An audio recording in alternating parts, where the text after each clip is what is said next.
Good afternoon, everyone, or maybe good morning or even good evening, depending on where you're logging in from.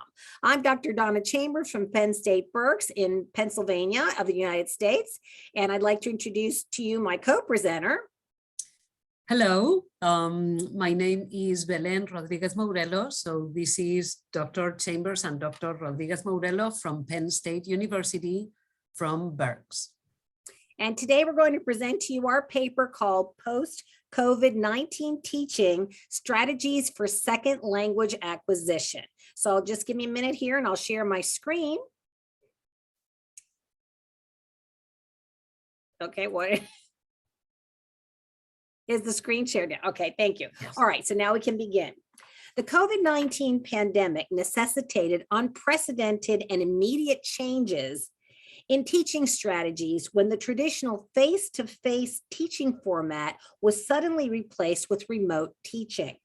This paper presents the common strategies employed to transition to remote learning in March 2020 and reflects upon the lessons learned as a result of the new teaching modalities, both synchronous and asynchronous, implemented during the fall of 2020 and spring 2021.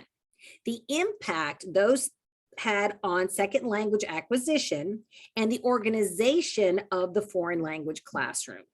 Our goal is to describe the learning-centered approach of our foreign language program here at Penn State Berks, which includes Arabic, German, French, and of course, Spanish.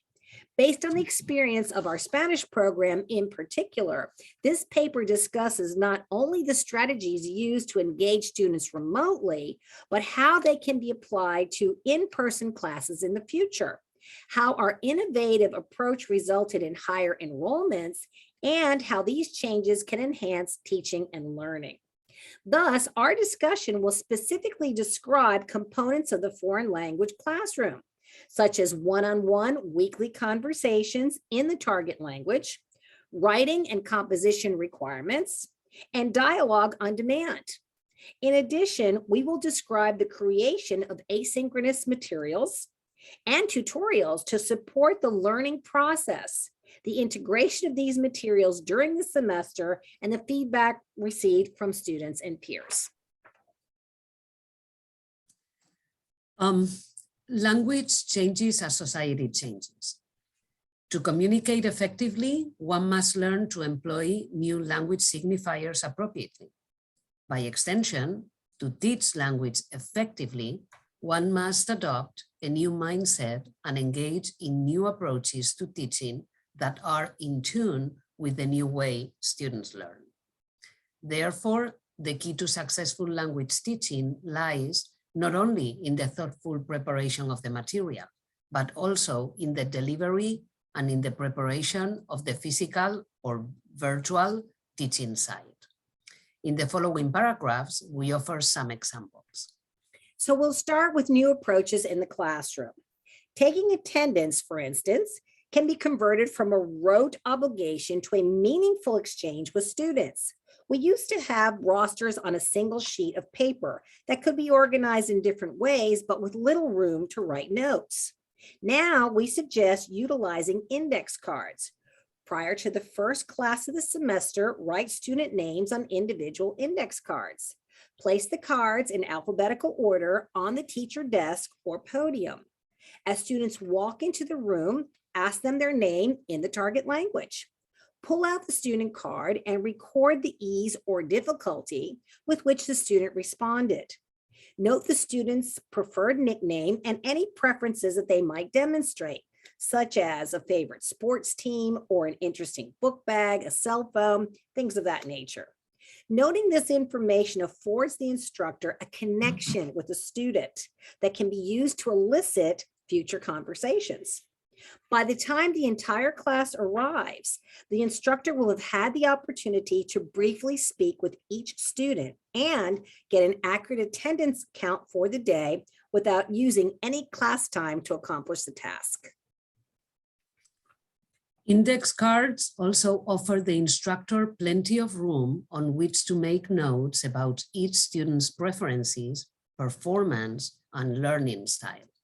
The cards allow the instructor to quickly and effectively separate the class into working groups or keep track of breakout rooms on Zoom, and they are an excellent management tool to keep track of who volunteers to ask and answer questions or fails to respond when called upon. Shuffle cards to call on people randomly. Keep a separate pile for those who have answered, to know which pile to select from to call on people who have not volunteered answers, etc. Utilizing the cards in this way ensures that everyone in the class participates on any given day. The incorporation of index cards can be translated into the virtual classroom by using your preferred digital documents or platform, thus transitioning from an old-fashioned paper roster to index cards, physical or virtual, engages more communication in the target language. So that no instruction time is wasted, another proven strategy is to have the classroom or Zoom site ready before the first student enters the class. Any important announcements and or concepts that you want the students to readily digest should be projected on the screen so that as they can see this as they walk into the classroom. Also project on that screen any image that might entice students to want to read the projected information. For example, a cartoon of the school mascot wearing a mask reminds students that they must also wear their mask in the classroom. Other images that you could project might be snapshots of the city or the country you will be studying in that lesson, traditional foods, artwork, artifacts, etc., as exampled in this first figure 1. In preparing the physical or virtual teaching classroom from a lesson, it is helpful to put all information on one continuous projectable document. That requires advanced preparation on the professor's part, of course, but it saves important classroom minutes. Students react positively to instructors who demonstrate a well-designed class plan, as we know. When students realize that the instructor cares to value their time, they feel they are being taught not just by an instructor, but by a leader, as pointed out by the work done by Whitehead and Grenier. Thus, rather than opening individual websites, signing in and surfing from one website to another, you can download all images and activities ahead of time onto one document and embed music and video links to that same document, and it would look as illustrated in figure 2.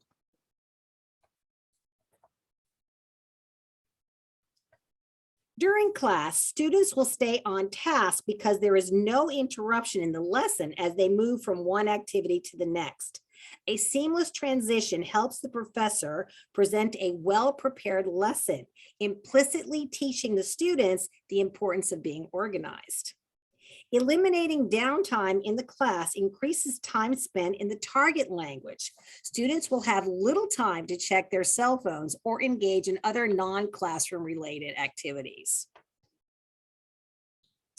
Whereas you may not be accessing certain technology during class time, it is essential that you make use of it for homework. Blended learning has been employed in language teaching for several years. However, the pandemic forced students and instructors to become even more proficient in the use of technology. Thus, it is important to build on that knowledge by thoroughly teaching students the various components of the institution's course management system, accessing online books and tutorials, submitting assignments online, and communicating virtually with their professors and peers. This has also been demonstrated as a valuable tool by several authors, as you could see in our bibliography. You can also ask students to bring their laptops to class and administer tests and quizzes online as opposed to on paper. It is ecologically responsible, of course, and it prepares students for online interviews and testing they will certainly face as they move on in their careers. Another important aspect of foreign language instruction is listening and comprehension. Technology helps the foreign language student hear others as well as themselves speaking the target language. Strategies to achieve this goal are, among others, to develop activities in which students can record themselves answering questions about an assigned movie or short video, or to assign group projects that students can record and present to the class. The recorded project should be submitted to the instructor in steps for feedback so that a polished, finished project can be presented to the class. This reduces student stress from the pressure of a live performance, and it ensures that all projects will be presented as scheduled, even if one person from a group is unavoidably absent on the day of the presentation. Pre-recorded presentations work well for projects, but students also need a more natural approach to using the targeted language.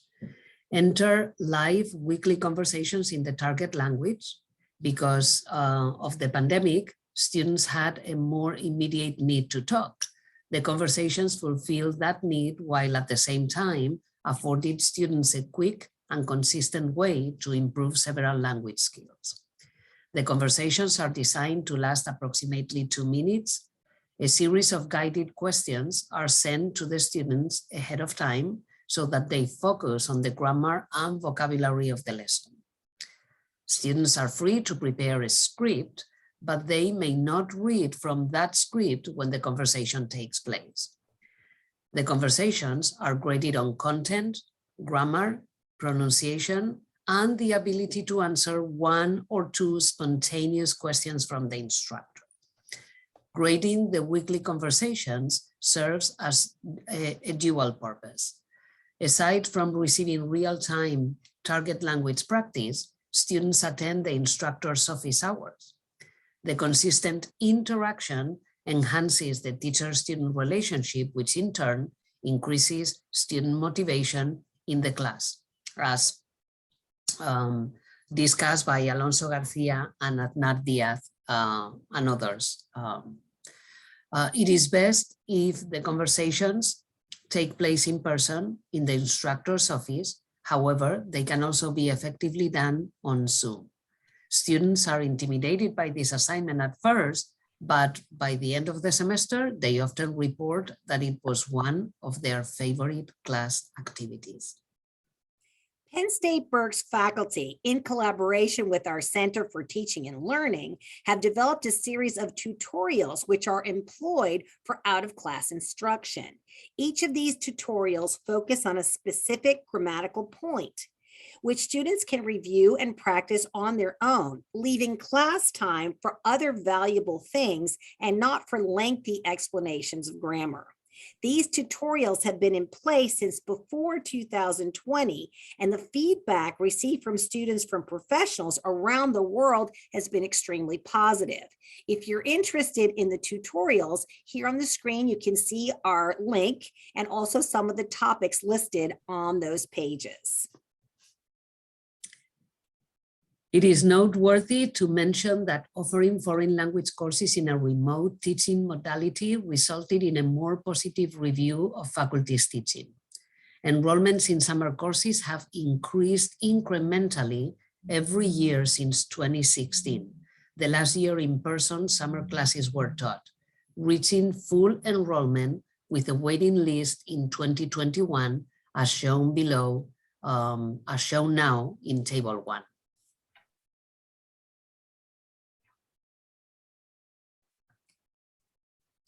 Grammar and composition courses and in the intermediate level, but also in elementary levels have been quite successful delivered in this format. So remote offerings also increased our enrollment in other levels, such as Belen just mentioned, the intermediate grammar and composition courses. But the good thing is that upperclassmen are now able to continue their studies in Spanish since the class times no longer interfere with their in-person internships. So now we'll move on to new approaches to writing and composition activities. The weekly conversations mentioned earlier form the basis of the writing portion of the chapter tests and the final exam. By writing a script, students practice their composition skills as well as their oral skills on a weekly basis. The mini scripts further prepare the students for writing lengthier formal compositions. Since the students are already accustomed to producing written content from guided questions, the nature of the assigned composition must follow suit.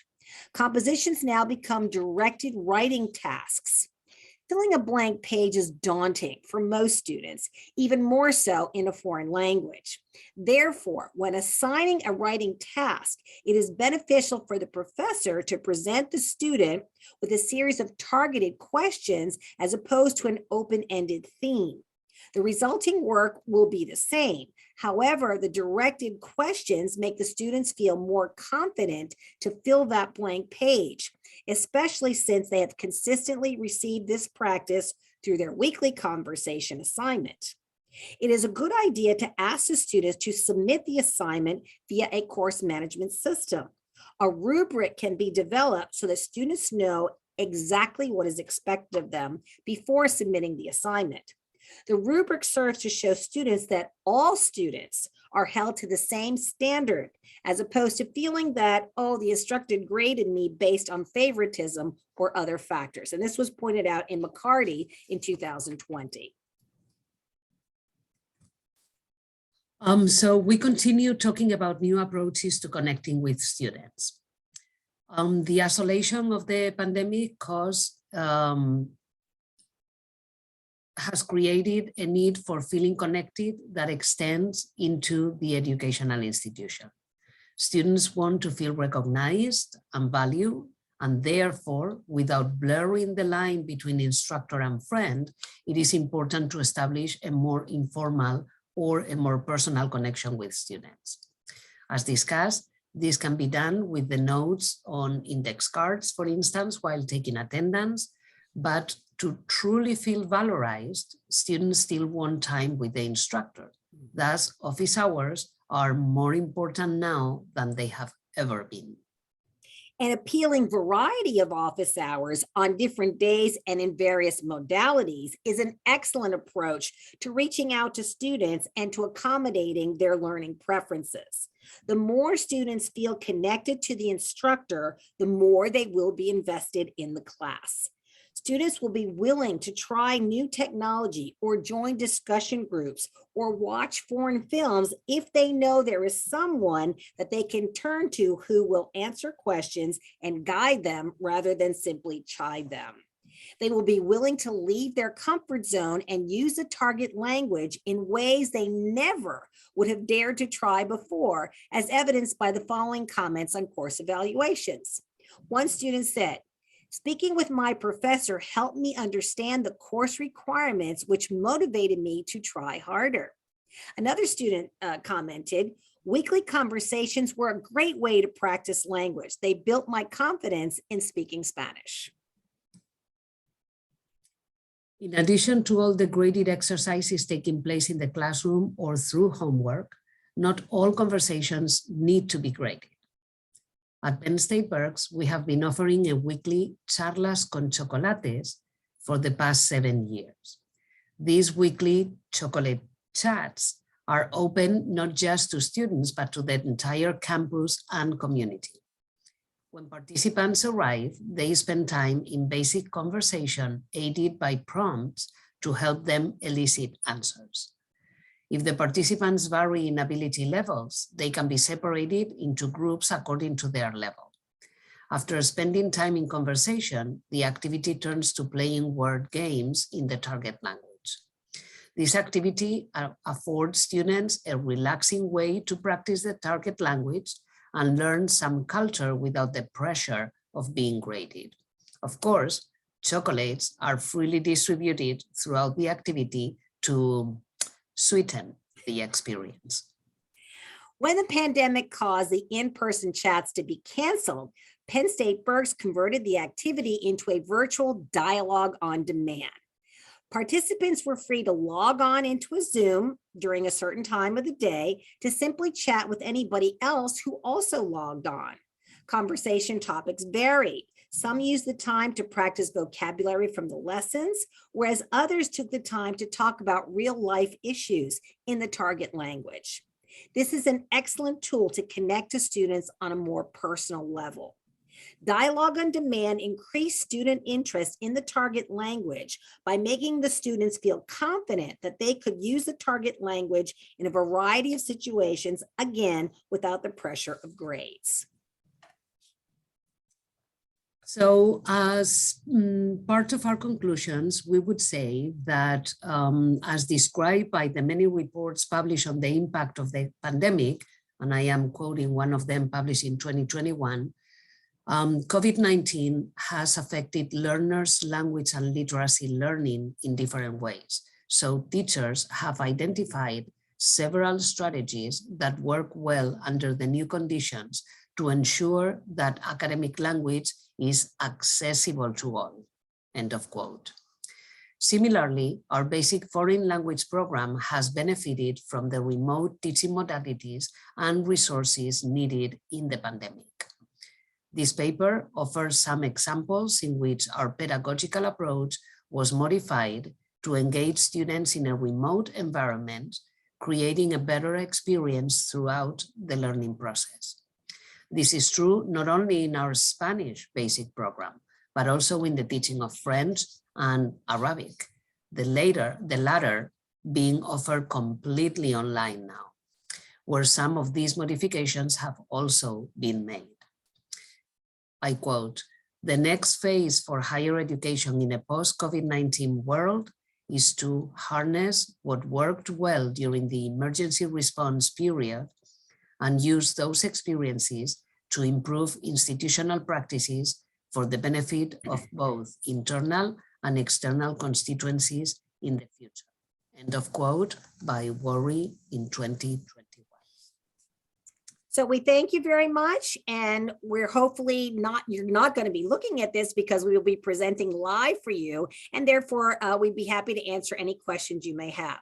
Once again, from Penn State Berks in Pennsylvania, the United States, I'm Dr. Donna Chambers, and I'm presenting with Dr. Belen Rodriguez Mourelo, and it is a pleasure to be sharing this with you.